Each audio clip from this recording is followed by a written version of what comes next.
JRC here for today's video. Mag-aaral naman tayo. Didiscuss ko sa inyo ang lesson natin sa Discipline and Ideas in Social Science. Ayan. So ngayon, nandito tayo ngayon para pag-usapan ang historical context of the emergence of each discipline in social science. At the start, syempre meron tayong anthropology. As we all know, anthropology is the study of man. Diba? At ang nag-pioneer nito ay sino nga ba, guys? Kailangan alam nyo kung sino ang nag-pioneer niyan dahil kasama yan sa lesson natin, okay? So, please watch my first video para doon sa nag-pioneer nito. Now, I'm going to discuss to you the branches. The first branches is biological anthropology. This is the study of man's biological foundation, yung race, evolution, genetic inheritance, racial discrimination or classification, and then the human adaptability and variation. Now, under biological anthropology, meron siyang sub-branches. We have the racial history. Ito yung study ng nature of races. Paleontology, study naman ng fossils. Human genetics is the study of various ways of inheritance that takes place in man. Primatology is the study of primates. Then, neuroanthropology is the study of the evolution of the human brain. And then, meron naman tayo dito yung human osteology. This is the study of the skeletal materials. And forensic anthropology, analysis and identification of human remains naman. So, ayan. Pangalawang discipline, we have the cultural anthropology. No, this is another branch pala. So, dalawa yung branches niya, di ba? Yung human anthropology at saka itong cultural anthropology. So, ano itong cultural anthropology? Pag sinasabi natin na ganyan, ito yung pag-aaral sa investigation ng cultural and social organization ng particular na people. And then, under that, subtopic niya is ethnography. Nag-describe ng culture sa isang ethnic group. And then, we have ethnology. Analyzes and compare culture of people. So guys, baka kayo magkabaliktad ha, ethnography and ethnology. Okay? Next, archaeology.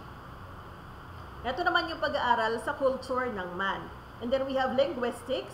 It is a study of the recorded and unrecorded language all over the world. Ayan. Meron siyang dalawang methods of inquiry. We have the ethnographic method and the case study. Now, let's go to the second discipline, which is economics. It is the study that deals with the production, distribution, and consumption of goods and services. O, sino yung father nito? Baka makalimutan, ha? Next, we have the branches. We have two main branches of this, which is the macroeconomics and the microeconomics. Pag sinabi nating macro, nagdidil siya sa behavior ng ekonomiya sa kabuuan o as a whole with a view of understanding the interaction between economic aggregates such as inflation, employment, and national income. Pag sinabi naman natin microeconomics, nagdi-deals naman siya doon sa individual components lang. As we all know, micro, maliit. Ibig sabihin, individual components lang such as household firm, an individual owner of production. May methods tayo dito, dalawa lang siya, positive economics and the normative economics. Now, we'll go to geography. It is the study of the Earth's description. What are the branches? Number one, physical geography. Describes and studies the surface features of the Earth. And then we have number two, the human geography, which describes and studies what human beings do in land and in water. Ano daw ba yung ginagawa ng mga tao sa land and water? And then we have the methods of inquiry. Number one is the descriptive geography and analytical geography. And then number three, geostatics. And number four, ethnographic geography. Now, let's go to the third discipline, which is history. It is the study of past events. So, diba? Ito yung recording of past events. Ayan. Meron tayong branches. Number one, political history. Nagdidil siya sa narrative and analysis of political events such as ideas, movements, organs of government, voters, parties, and leaders. And then we have number two, the economic history, kung saan ina-analyze ng ekonomiya or yung economic phenomena of the past. Number 3, the social history. Studies the experiences of ordinary people in the past. So, tatlo lamang yung branches nito. And then, meron tayong methods of inquiry. Number 1 is the positivism. Number 2 is narrative chronology. Number 3, biography or hagiography. And then, number 4, dialectics or the analysis. And then 5, meta-narrative o yung total history. And number 6, negativism. Now, let's go to linguistics. It is a study of language. Correct. Now, we have branches. Evolutionary traces the development of language. Hinahanap saan ba nagmula yung language. And then we have the historical language or linguistics, which explores language changes and the relationship of language spoken by different ethnic groups. 3, social linguistics looks at the relation between linguistic variation and social structures. Number 4, psycholinguistics explores the imaginative functioning of the language and mind. Diba? Psycho, mind. And then number 5, neuro looks into the representation of the language in the brain. Tandaan, pag neuro, brain. Pag psycho, mind. Number 6, anthropological linguistics explores how culture and language interacts. The number 7, we have applied, which deals with languages-related issues. And number 8, the biolinguistics refers to the study of natural communication. 9, clinic linguistics deals with the application of linguistic theory to the field of speech. Number 10, linguistic typology explores the study of common properties of the diverse unrelated language. 11, stylistics refers to the style of writing or manner of speaking suitable for an occasion. Stylistics, diba?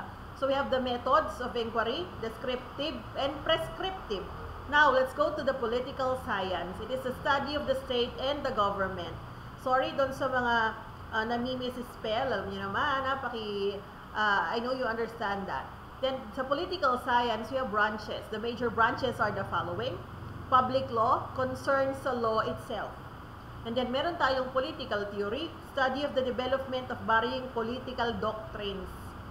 Then, the international relations deals with the power relationship between or among states. Public administration deals with the system, processes, and dynamics of the management, operation of the affairs of the state. 5, political philosophy set forth for the standard of behavior or accepted code of a particular society. And then the political dynamics, courses which focuses on forces at work. Dynamics. Comparative government includes survey of the governmental and political system of the Asia and the Pacific, Europe, and Latin America. Now, we have also branches here. Actually, this is not branches. I think this is the method. Number 1, historical. 2, comparative. 3, scientific. 4, inductive. 5, deductive. 6, theoretical. 7, observational. And number 8, behavioral. Now, let's go to psychology. This is a study of the human behavior. So, sa branches niya, yung mga general branches lang yung kinuha ko kasi madami po siya, ha? So, number 1, we have general psychology. Explains how and why people behave. Clinical psychology deals with scientific solution to psychological problems. And then number 3, we have abnormal psychology. Determines if the person has abnormalities. 4, evolutionary psychology. Focuses on psychological stimuli of the human being. Number 5, cognitive psychology, which deals with the ability to solve problems.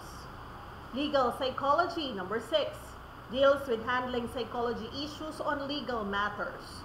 Tandaan ha, ayan o, may keywords na siya. Legal matters, so legal psychology. And then educational psychology deals with usual student problems. So pag narinig niyo yung student problems, educational psychology yun. And then number 8, we have developmental psychology, deals with the human growth and changes. Diba kapag merong growth, may pagbabago, developmental yon. And number 9, personality psychology, deals with personality. So we have the methods of inquiry. Number 1 is inspection, 2, observation, 3, experimental, 4, survey, and number 5, empirical. Next, we'll go to sociology. Sociology is the study of the society. For the branches, we have the social organization. This deals with social institutions, social stratification, and the mobility, social groups, and social relationship. So, di ba napansin nyo, social organization, syempre, mga institutions yan, di ba? Yung mobility, mga groups, social groups. Number 2, social psychology focuses on collective and deviant behavior, socialization, and social influences on personality. Number 3, social change. This studies the underlying principles, processes, and dynamics of social change. And then we have the human ecology, which deals with the relationship and integration of human population. 5, population studies and demography deals with the study of the characteristics and growth of population. Number 6, social theory and method formulates social theories and explains social phenomena. 7, we have applied sociology, involves the utilization of sociological research in solving problems and improving social conditions. For the methods of inquiry, we have evolutionary, interactionist, functionalist, conflict approach. Ayan. So, mga anak, na-discuss ko to sa inyo. Don't focus too much on the methods na meron doon sa following disciplines. Ang kailangan lang natin o included sa ating gagawing quiz is kung sino yung father o yung nag-pioneer ng mga discipline and its branches. So, good luck sa inyo mga anak. I hope na meron kayong natutunan sa ginawa kong discussion ngayon. Yun lamang guys. God bless you. Bye!